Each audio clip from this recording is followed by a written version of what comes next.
course, we will teach you Excel in a simple and easy way. Learn Microsoft Word, PowerPoint, and Excel with We Teach team. Learn Microsoft Excel के इस lesson में आज हम सीखेंगे कि Microsoft Excel में एक delimited text file को कैसे इंपोर्ट किया जाता है। अब सबसे पहले हमें समझ में आनी चाहिए कि कोई भी सिस्टम जब डाटा एक्सपोर्ट करता है तो वो डेलिमिटेड फॉर्मेट में होता है। और डेलिमिटेड फॉर्मेट में इसलिए होता है क्योंकि हमारा जो माइक्रोसॉफ्ट एक्सेल है वो डाटा को रीड कर पाता है डेलिमिटेड फॉर्मेट में। अब हम समझते हैं कि डेलिमिटेड फॉर्मेट है क्या। उसके लिए हमें समझना पड़ेगा डेलिमिटेड टेक्स्ट फाइल के बारे में। डेलिमिटेड टेक्स्ट फाइल क्या होती है, हम उसकी एक मिसाल देख लेते हैं। फॉर एग्जांपल हमने एक फाइल डाउनलोड की है न्यू स्टूडेंट्स की एक लिस्ट है। अब आप इसके अंदर देखें कि ये जो डाटा हमें एक्सपोर्ट हुआ है किसी दूसरे सिस्टम से, ये डेलिमिटेड फॉर्मेट में है। अब अगर आप इस पे गौर करें तो इसके अंदर जो एक पहली जो लाइन है इसके अंदर कुछ फील्ड्स मौजूद हैं, जैसे registration date, first name, last name और कॉन्टैक्ट नंबर। और जितनी भी ये फील्ड्स हैं उनका डाटा यहाँ पे आपको दिया हुआ है और इन फील्ड्स को आपस में सेपरेट किया गया है, अलग किया गया है एक स्पेशल सिंबल से। जैसे कि यहाँ पे जो स्पेशल सिंबल इस्तेमाल हुआ है वो हुआ है कॉमा। कॉमा के ज़रिए हमने इनको अलग किया हुआ है। अब यहाँ पे जो कॉमा है ये यहाँ पे डेलीमीटर का काम कर रहा है। डेलीमीटर उस स्पेशल कैरेक्टर को कहते हैं जो डाटा को सेपरेट करने के लिए इस्तेमाल होता है। अब ज़रूरी नहीं कि यहाँ पे आप सिर्फ कॉमा के ज़रिए ही डाटा को सेपरेट करें, डाटा को अलग करें। आप इसके अलावा और भी स्पेशल सिंबल का इस्तेमाल कर सकते हैं। आप टैब का इस्तेमाल भी कर सकते हैं, आप सेमीकोलन का इस्तेमाल भी कर सकते हैं। अब ये डेलीमीटर्स क्यों होते हैं? डेलीमीटर्स इसलिए होते हैं क्योंकि माइक्रोसॉफ्ट एक्सेल में जब हम इस फाइल को इंपोर्ट करते हैं तो एक्सेल इन डेलीमीटर्स को रीड करते हुए हमारा डाटा कॉलम में डिवाइड कर देता है। यानी रजिस्ट्रेशन डेट एक कॉलम में नजर आएगा आपको, कॉमा, उसके बाद यहाँ पे एक कॉलम बन जाएगा, उसके बाद जो अगला कॉलम है उसके अंदर फर्स्ट नेम का सारा डाटा मौजूद होगा, उसके बाद लास्ट नेम और फिर कॉन्टैक्ट नंबर। तो इसलिए ये डेलीमीटर्स हमारे लिए बड़े ही ज़रूरी हैं एक्सेल के लिए। तो डेलीमीटर जो है वो कॉमा, टैब, सेमीकोलन, स्पेस या कोई भी कैरेक्टर हो सकता है। अब हमें बात समझ में आ गई है कि डेलीमिटेड टेक्स्ट फाइल क्या होती है। अब हम सीखते हैं कि एक्सेल इसको कैसे इंपोर्ट करता है। अब यहाँ पे हम एक टास्क लेते हैं कि आपने क्या करना है कि कुछ न्यू स्टूडेंट्स हैं जो कि कॉलेज में आए हैं, उनकी कॉन्टैक्ट लिस्ट आपने इंपोर्ट करनी है एक्सेल में। तो उसके लिए हम क्या करते हैं, यहाँ पे हम माइक्रोसॉफ्ट एक्सेल को मैं ओपन करता हूँ और हम एक यहाँ पे ब्लैंक वर्कबुक ले लेते हैं। अब माइक्रोसॉफ्ट एक्सेल जब टेक्स्ट फाइल को इंपोर्ट करता है तो उसके मुख्तलिफ तरीके हैं। हम सारे तरीके इसके अंदर पढ़ेंगे। पहला तरीका ये है कि आप फाइल के ऊपर क्लिक करें, ओपन पे जाएं और फिर ब्राउज पे जाके उस फाइल को लोकेट करें जिसको आप इंपोर्ट करना चाहते हैं।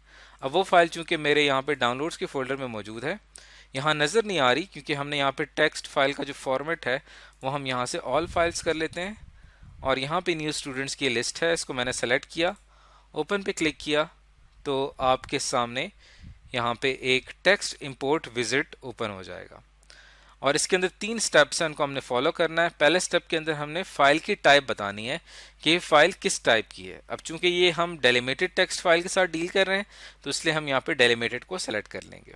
फिक्स्ड विड्थ की भी एक फाइल टाइप होती है, इसको हम फिलहाल नहीं पढ़ेंगे, इसको हम आगे चल के पढ़ेंगे।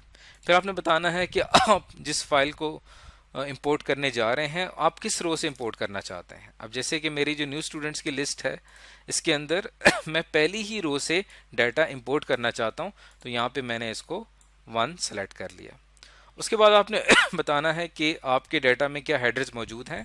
अब चूंकि हमारे इस टेक्स्ट फाइल के अंदर रजिस्ट्रेशन डेट कॉलम का एक हेडर है, कॉलम नेम है, फर्स्ट नेम, लास्ट नेम और कॉन्टैक्ट नंबर, ये तमाम क्या हैं, हेडर्स हैं। अब चूंकि हमने इनको शामिल करना है अपनी इंपोर्ट करते हुए, इसलिए इस ऑप्शन को मैं यहाँ पे टिक कर दूंगा। ये आपका स्टेप 1 कंप्लीट हो गया। उसके बाद नेक्स्ट पे जाएंगे। फिर स्टेप 2 के अंदर आपने बताना है कि जिस फाइल को आप इंपोर्ट करने जा रहे हैं उसके अंदर डेलीमीटर कौन सा है। अब जिस फाइल को मैंने इंपोर्ट करना है इसके अंदर डेलीमीटर कॉमा इस्तेमाल हुआ है, तो यहाँ पे मैं कॉमा के ऊपर क्लिक करूँगा। जैसे ही मैंने कॉमा के ऊपर क्लिक किया तो एक्सेल ने देखें जिस डाटा को उसने इंपोर्ट करना था उसने उसको कॉलम्स में डिवाइड कर दिया, क्योंकि कॉमा को रीड करते हुए उसने रजिस्ट्रेशन डेट का एक कॉलम बना लिया, फर्स्ट नेम, लास्ट नेम और कॉन्टैक्ट नंबर। और उसके बाद टेक्स्ट क्वालिफायर का एक ऑप्शन है, इसको हम आगे चल के पढ़ेंगे। ये हो गया आपका स्टेप नंबर 2। नेक्स्ट पे क्लिक करता हूँ। स्टेप नंबर 3 में आपने बताना है कि जो कॉलम्स हैं उनका डाटा फॉर्मेट क्या होगा। अब यहाँ पे जो आपके पास जनरल डाटा फॉर्मेट है ये हम तब रखते हैं कि अगर हमने नंबर्स हमारे कॉलम में मौजूद हैं, हमने न्यूमेरिक वैल्यूज़ हैं तो जनरल फॉर्मेट उसको नंबर्स के तौर पे लेगा, डेट वैल्यूज़ हैं तो डेट के तौर पे लेगा, और अगर कोई और वैल्यू है तो उसको टेक्स्ट के तौर पे लेगा। अब चूंकि हमारा जो पहला कॉलम जो है रजिस्ट्रेशन डेट के हवाले से है, तो क्यों ना हम इसका कॉलम डाटा फॉर्मेट डेट रख लेते हैं। फर्स्ट नेम को हम यहाँ पे जनरल ही रहने देते हैं, लास्ट नेम को भी हम जनरल रहने देते हैं, और अगर हम लास्ट जो कॉलम है कॉन्टैक्ट नंबर, इसको भी अगर मैं जनरल रखूंगा तो चूंकि न्यूमेरिक वैल्यूज़ हैं तो वो उनको न्यूमेरिक वैल्यूज़ के तौर पे लेगा, लेकिन मैंने चूंकि इनके ऊपर कोई ऑपरेशंस परफॉर्म नहीं करने कॉन्टैक्ट नंबर के ऊपर, तो मैं इसको टेक्स्ट के तौर पे रखना चाहता हूँ, इसलिए यहाँ पे आप इसको टेक्स्ट सेलेक्ट कर लेंगे। उसके बाद फिनिश के ऊपर क्लिक करूंगा तो देखें फाइनली हमारे पास ये डाटा इंपोर्ट हो चुका है। ये हमारी टेक्स्ट फाइल थी, इसका सारा डाटा हम यहाँ पे एक्सेल में इंपोर्ट कर चुके हैं। दूसरा तरीका ये है कि आप यहाँ पे एक और काम भी कर सकते हैं कि यहाँ से मैं इसको क्लोज करता हूँ। आपके पास एक और ऑप्शन ये भी होता है कि आप यहाँ पे डाटा के ऊपर क्लिक करें और फिर यहाँ पे आपको ऑप्शन नज़र आ रहा है गेट एक्सटर्नल डाटा। इसके ऊपर आप क्लिक करने के बाद फिर आप यहाँ पे फ्रॉम टेक्स्ट के ऊपर क्लिक करेंगे और फॉर एग्जांपल अब मैं यहाँ पे एक कस्टमर लिस्ट है उसको मैं इंपोर्ट करना चाहता हूँ। इसके ऊपर मैं क्लिक करूँगा, इंपोर्ट पे क्लिक करूँगा तो देखें यहाँ से भी आप इस तरह से टेक्स्ट फाइल को इंपोर्ट कर सकते हैं। इसके अंदर वही स्टेप्स हैं। पहला स्टेप वही है, डेलिमिटेड टेक्स्ट फाइल है चूंकि, और चूंकि हमारी जो कस्टमर लिस्ट है ये एक टैब डेलिमिटेड है, क्योंकि इसके अंदर हमने टैब के जरिए सेपरेट किया हुआ है डिफरेंट वैल्यूज़ को। इसके अंदर स्टूडेंट कस्टमर का फर्स्ट नेम है, लास्ट नेम है, फ़ोन है और स्ट्रीट एड्रेस है। और इसको हम वापस आते हैं यहाँ पे। अब इसके अंदर हमने हेडर्स जो हैं उनको भी हमने शामिल करना है, तो यहाँ पे मैं इसको सेलेक्ट कर लूँगा। उसके बाद आपने नेक्स्ट पे क्लिक करना है। अब आपने बताना है कि आपके इस पूरी फाइल में डेलीमीटर कौन सा है। अब चूंकि इसमें टैब डेलीमीटर है तो मैं यहाँ पे मैंने टैब को सेलेक्ट कर लिया, और इसके अंदर इस्तेमाल हो रहा है टेक्स्ट क्वालिफायर डबल कोटेशन का। वो क्यों हो रहा है उसकी एक वजह है। अब अगर आप देखें कि यहाँ पे जो स्ट्रीट एड्रेस है इसको हमने डबल कोटेशन में लिखा हुआ है। वो इसलिए लिखा हुआ है क्योंकि स्ट्रीट एड्रेस एक सिंगल वैल्यू नहीं है, इसके अंदर बहुत सारी वैल्यूज़ हैं और इन तमाम वैल्यूज़ को सेपरेट किया गया है कॉमा से। तो एक्सेल क्या करेगा, इस कॉमा को रीड करते हुए इस पूरे स्ट्रीट एड्रेस के हिस्से कर देगा। इसको एक कॉलम में डाल देगा, इसको दूसरे कॉलम में डाल देगा और फिर इसको दूसरे कॉलम में डाल देगा। लेकिन अगर मैं इसको इन्वर्टेड कॉमास में लिखूंगा तब एक्सेल इस पूरी वैल्यू को एक ही कॉलम में रखेगा। ये जो इन्वर्टेड कॉमास हैं, डबल कोटेशन है, टेक्स्ट क्वालिफायर कहलाते हैं। ये डबल कोटेशन भी हो सकता है, सिंगल कोटेशन में भी आप रख सकते हैं। फिलहाल हमने यहाँ पे डबल कोटेशन रखा हुआ है। अब देखिए अगर मैं यहाँ पे कॉमा डेलीमीटर ले लेता हूँ तो, और यहाँ पे टेक्स्ट क्वालिफायर आप नन करते हैं तो देखें इसने स्ट्रीट एड्रेस के 3 हिस्से कर दिए और हर हिस्से आपको यहाँ पे शो हो रहा है, जबकि मैं चाहता हूँ स्ट्रीट एड्रेस एक ही कॉलम में शो हो। तो यहाँ पे मैं text qualifier double quotation select कर लूँगा, नेक्स्ट पे क्लिक करूँगा और उसके बाद इसी तरह वही तमाम तरीका कॉलम डाटा फॉर्मेट आप यहाँ पे सेलेक्ट करेंगे। फ़ोन नंबर को हम यहाँ पे टेक्स्ट कर लेते हैं, बाकी हम यहाँ पे जर्नल ही रहने देते हैं। फिनिश पे क्लिक करूँगा और फिर आपने बताना है कि आप इसको जो इंपोर्ट कर रहे हैं कि आप इसी वर्कशीट में इंपोर्ट करना चाहते हैं या आप एक न्यू वर्कशीट में करना चाहते हैं। अब चूंकि मैं इसको इसी वर्कशीट में करना चाहता हूं और मैं इसे किस सेल में करना चाहता हूं, तो यहाँ पे देखें A1 लिखा हुआ है, इट मीन्स कि ये इसी सेल में इंपोर्ट होगा। आप यहाँ से चाहें तो सेल चेंज भी कर सकते हैं। ओके पे क्लिक करूंगा तो देखें यहाँ पे first name, last name, phone और स्ट्रीट एड्रेस सारा डाटा यहाँ पे आके इंपोर्ट हो चुका है। फाइनली हमने एक टैब डेलिमिटेड टेक्स्ट फाइल को भी यहाँ पे इंपोर्ट कर दिया है। इसको मैं यहाँ पे क्लोज कर देता हूँ, फिलहाल हमें सेव करने की ज़रूरत नहीं है।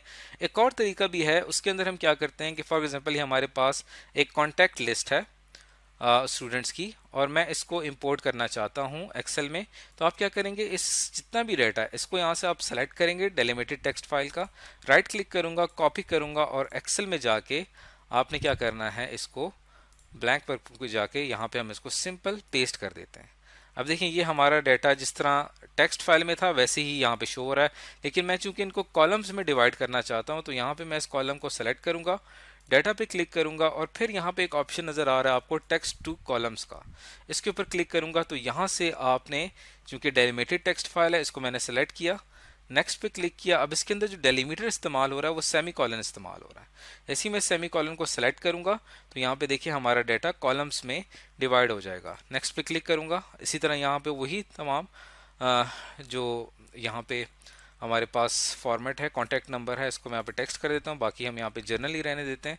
फिनिश पे क्लिक करूंगा तो देखिए यहाँ पे हमारा डाटा एक कॉलम में रोल नंबर आ रहा है और दूसरे कॉलम में नेम आ रहा है और तीसरे कॉलम में कॉन्टैक्ट नंबर आ रहा है। तो हमारा टेक्स्ट फाइल का जो डाटा था वो हमने कॉलम्स की शक्ल में एक्सेल में इंपोर्ट कर दिया। तो ये भी एक तरीका है कि आप टेक्स्ट फाइल का सारा डाटा यहाँ से कॉपी पेस्ट के ज़रिए और फिर आगे टेक्स्ट टू कॉलम्स के ज़रिए भी इंपोर्ट कर सकते हैं।